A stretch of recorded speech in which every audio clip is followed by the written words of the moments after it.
ang goal mo is yung abs lang, tama ba na abs lang yung i-workout? Hi guys, dito tayo ulit with Miss Elisa, ang Miss Universe Bikini Pro Muscle Mania 2024 title holder. Ang common question ngayon, nung nagsisimula kang mag-workout, ano lang ba yung gusto mo na i-develop? Abs lang.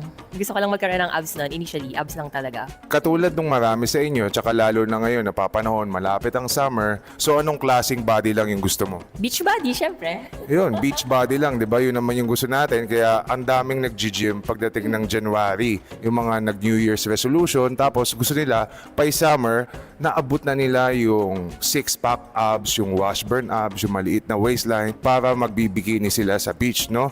Ngayon, tanong natin, pag ang goal mo is yung abs lang, tama ba na abs lang yung i-workout? Hindi. Pero kasi, I think for girls, normal yon.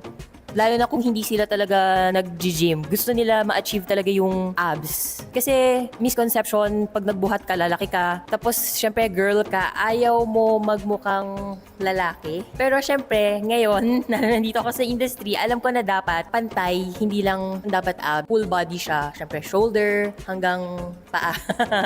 balance. Tama yung sinabi ni Miss Elisa, no? Para actually makakuha ng abdominal muscles, para lumabas yung abdominal muscles, hindi lang dapat abs ang wine-workout. Dapat whole body. Kasi maiintindihan natin na ang muscle, hindi lang siya maganda tingnan. Muscles also burn fat. Ano yung mga paborito mo pang i-workout na muscle part? Back ko. Favorite ko back. Back, malaking muscle ang back. So pag winarkout ang back, malaking muscle part din yung legs. Ang nangyayari, nagiging fat burning machine yung katawan. Kung ano yung muscle na winarkout, yun ang nagbe-burn ng fat kasama yung abdominal fat. At pag nawala yung abdominal fat, ano na yung makikita? Muscle. Makikita na yung abs. Siyempre, everything, kung halimbawang nagwo-workout ka, check na yon. Tama na, wine-workout mo yung whole body para magkaroon ka ng abs.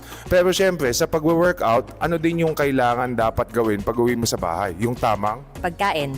Yon.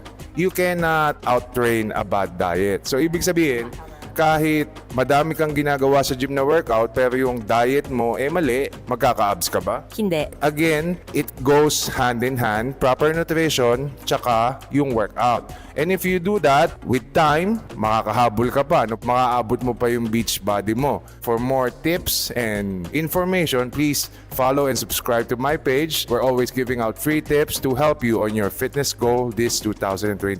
Bye! Bye.